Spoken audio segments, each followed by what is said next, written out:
参赛队伍请准备。Team number 5, please come to the stage. Team number 6, please stand by.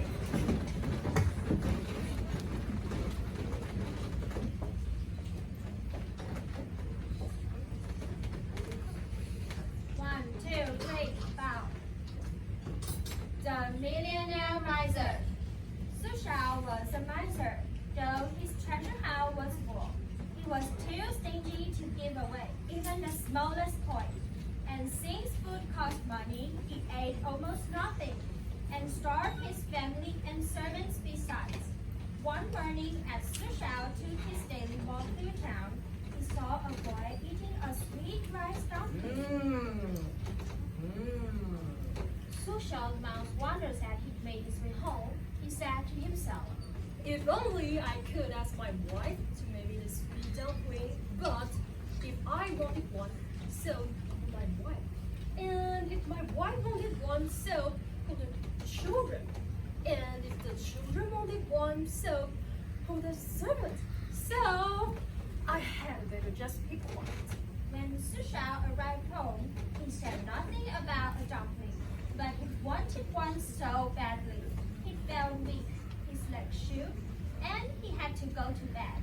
His wife, Nirmala, came to him. She asked, What is wrong, my husband? Su Shao lay grounding and clenched his teeth. Is there something you want? Su Shao's face grew red, then purple. At last, he squeaked. I would like a sweet rice dumpling. That is no problem. We are wealthy enough. Well, I'll make sweet dumplings for the whole town. Su Shao gasped in horror.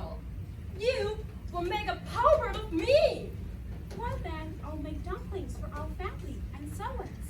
Why would the servants need any? Then I'll make them for us and the children.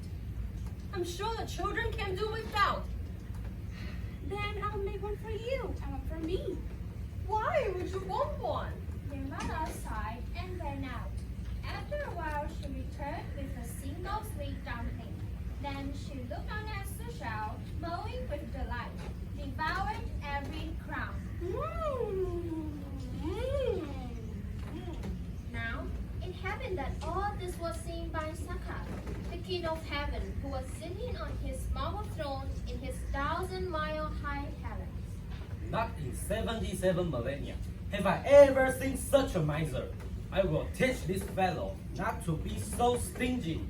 So, the god waited till the next day when Su Shao left on his morning walk. Then he made himself look just like Su Shao and came down to earth. Saka walked into Su Shao's house as if he were Su Shao himself. In Su Shao's own words, he told a servant, Run through the town and invite everyone you see. Today, Su Xiao will share his wealth. When Nirmala heard these words, she cried. Husband, can this be true? Heaven be praised for the change of heart. Then she helped him open the treasure house. Soon the people of the town arrived. The pretend Su Shao told them, Take what you will, and if anyone who looks at me try to stop you, drive away the scoundrel. Thanks to Lord Su Shao. The most generous man alive.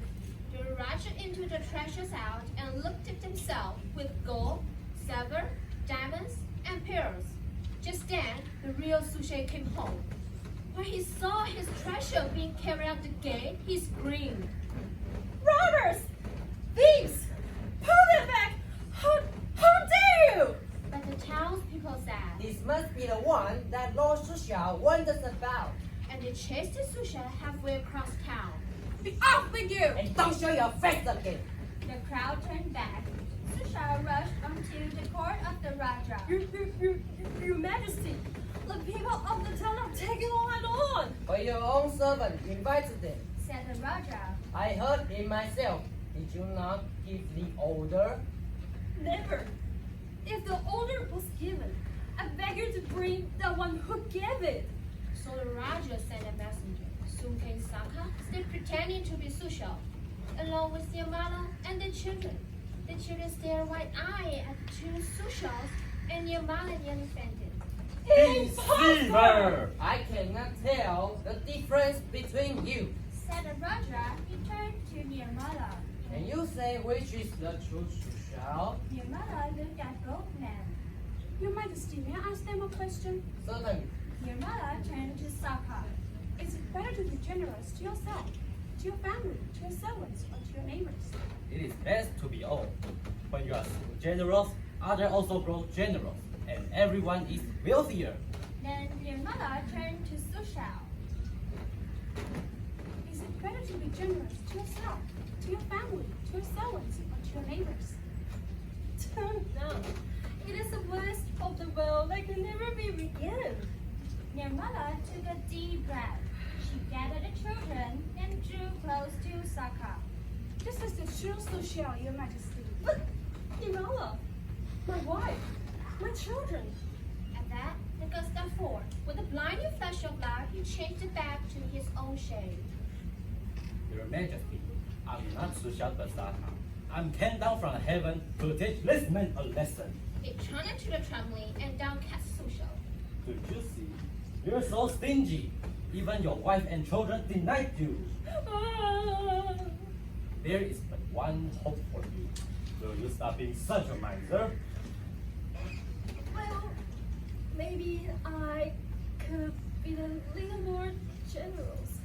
A little more? Well, maybe a little more than a little more. You had better be a lot more generous, or I will be back. And with another flash of light, he vanished, Well, said the Raja to Sushal. it seems you indeed have been taught a good lesson. I suppose so, Your Majesty. He turned shyly to Nirmala and held out his hand. Wife? Nirmala took it. Husband, oh Sushal, let us celebrate. I have an idea. Let us make sweet rice dumplings for entire town. Sushal gasped in horror. His legs shook. He groaned and clenched his teeth.